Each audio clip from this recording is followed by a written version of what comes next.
Hey all you cool cats and kittens. Anybody else watch Tiger King during quarantine?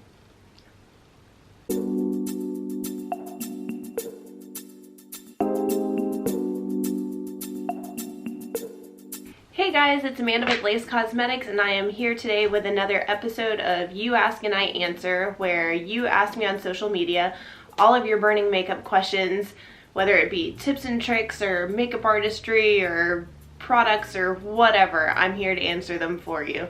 So today I'm answering Jill's question, and she asked, how do you do a cat eye or a winged liner, which is really difficult. That's a loaded question.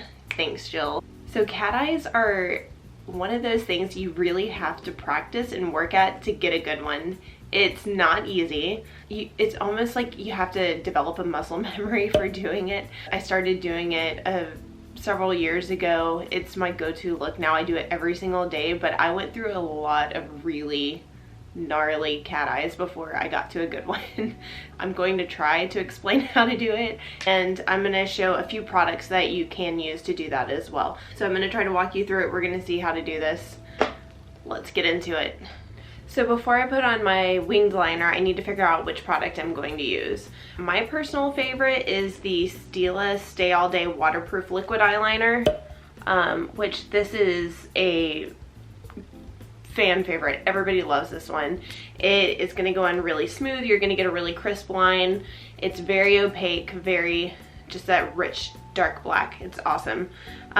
Also has this perfect fine point that you're just gonna get that really crisp line. It's wonderful.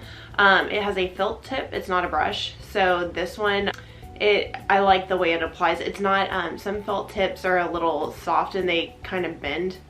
This one's a little more stiff. And then it's going to give you just that perfect point. Some of them can be a little rounded when they're a felt tip, and this one is not like that. Another product you could use is a gel liner. I love pot liners, especially for when I'm working with my clients. I feel like I have a lot of control with it. You would use, in this brush, I just used it not too long ago, so it's messy and it's not clean right now. But using a brush like this, that's just an angle brush, this is gonna be awesome for recreating basically like a liquid liner pen would, but you're going to have a little bit more control. You can also get just a really nice, just very skinny liner brush and use that as well. But for some reason, angle brushes, I like the way it drags. I like the control that I have. So I feel like there's less room for error with these. You can use those, but this product right here is the MAC Pro Fluid Wear, Pro Long Wear Fluid Line, hello, in Black Track. And it just comes in a little pot like this. This one is well loved. It's, you've got your product in there.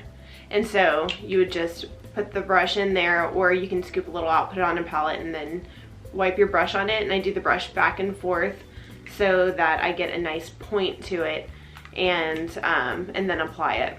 This is a great option. You can use a pencil liner. Pencil liners, I'm not as big of a fan for the winged liner, because you're not going to get, I feel like you're not going to get that really crisp line. If you want more of that smudged cat eye or winged liner, then you would use a pencil. That's a great option. Lastly, you can do just a regular eyeshadow. You can do a black eyeshadow, dark brown, whatever color you want. And with those, you can use MAC Fix Plus on your brush to wet your brush, and then that's going to wet the product. Some people will use the Mario Badescu Rose Water Spray. That one is really good. You can use water.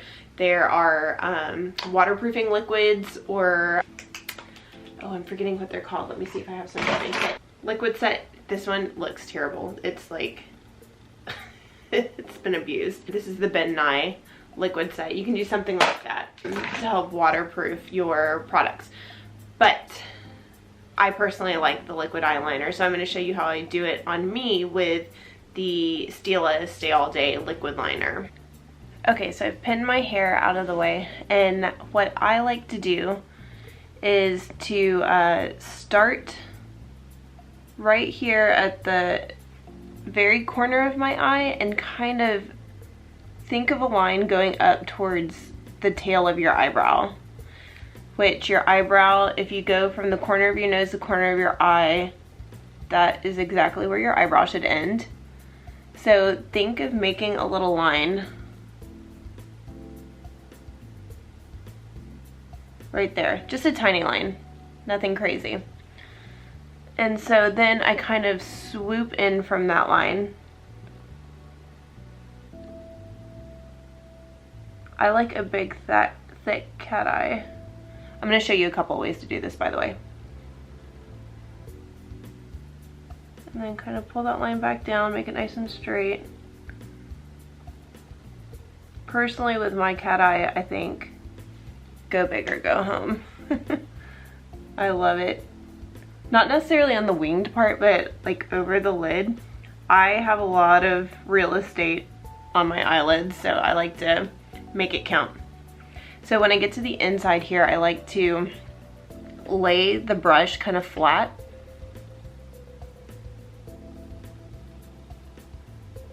And pull up that way. And then just kind of follow down.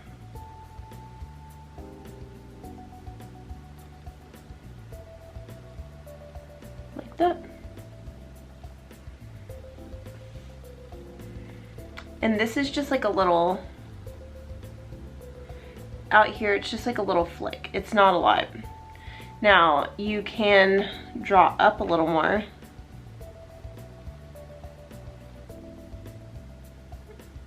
Pull up just a hair. Give it a little more that old school 1950s look. It's really cute. So another way that you can do this where it's not gonna look as big and bold as mine, because this is my go-to. I like a big, thick cat eye.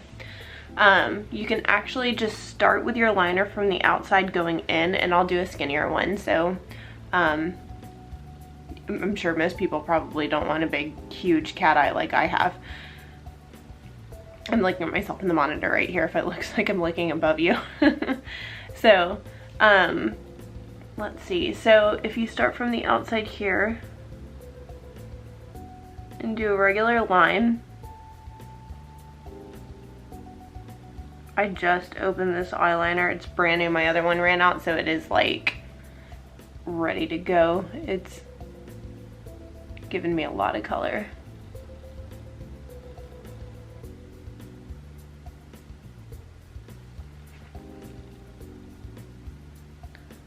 And I'm not actually tugging on my eye. I just, for some reason, I have to hold my hand here to feel like I'm making a straight line. But I'm not tugging at my eye, and I suggest that you not tug at your eye as well, because you don't want to pull on that skin and cause premature lines that you don't need.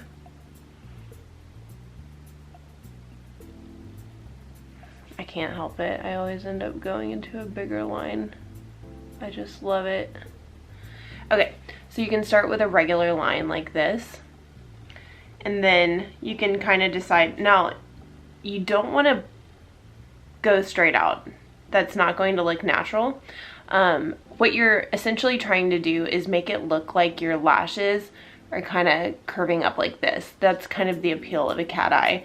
So, and if you think of false lashes, a lot of false lashes are thicker on the outside or a little longer and then shorter when they get to the inside. That's kind of what you're doing. You're trying to give that very like pulled up, fluttery lash kind of look. It's, you know what I'm saying. So what I'm going to do is just lightly flick it up.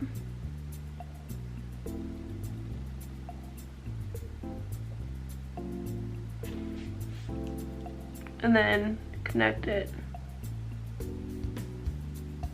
Okay, so if it does this where it's like kind of going in like that underneath, can you see what I'm saying?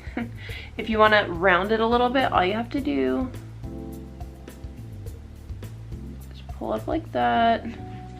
Just add a little bit in the bottom. Add tiny bits, otherwise you're going to keep adding and adding and adding and end up with a massive cat eye that you didn't want to begin with. So you can see the difference, how this one is very thick and this one is a little more subtle and natural. and then you can just take your finger. You can actually do this before you even put your foundation on, and then use a Q-tip with some makeup remover and just kind of go like that and clean up underneath so you get that nice sharp line. That's a really great way of doing it. Okay, so another thing that I do want to mention is if you are getting to the point where you have a lot of lines on the sides of your eyes, maybe your eyes are a little hooded, so it has a fold, creates a fold kind of on the outside. Either cat eye may not be for you, to be completely honest, or you need to kind of work with your skin. I see a lot of people try to pull up their skin like this so it's nice and smooth. They put the cat eye on, and then when they let their skin back down, it folds back over it, and you're not, like, it just looks really sloppy and it doesn't look good. So either a cat eye may not be for you, or you need to kind of work with your skin the way it's laying to either go maybe a tiny bit lower with the line, not go up as high, just angle it out a little bit more. I definitely wouldn't do a long line. I would do just like a little flick, and that's it, to get just a little bit of a point. You're gonna pull your eyes out a little bit, but it's not going to it's not going to accentuate your lines quite as much. Another fun use for the cat eye is if you have eyes that are closer set, you can actually make them look like they're spaced out a little bit more by doing the cat eye. That is a really easy go-to trick. It's one that I use sometimes on my clients. It doesn't have to be a big drawn out or thick cat eye like I wear. It can be just a simple cat eye, but just kind of pull the eyes out just a little bit more. They look a little more spaced apart. There are other tricks for that too, so let me know if you want to know more about makeup tricks you can do to make your eyes look either spaced out or closer together, because there's a trick for everything. I hope this was somewhat helpful. I know that that was kind of a weird way of describing it. Now that I'm actually filming it, I realize that it's harder for me to explain how to do a cat eye than I thought it was going to be. And there are really a million ways that you can do it, and depending on what product you're using, you're gonna kind of get a different look with each one. So play with different products, see what works for you, and please send me pictures or put your pictures in the comments. I would love to see what you've done. Also, please ask me more questions. I want to do more of these, and I want to answer more of your questions, so leave that in the comments as well. Give this a thumbs up. I would really appreciate it. Please subscribe, and I hope to see all of you again very soon.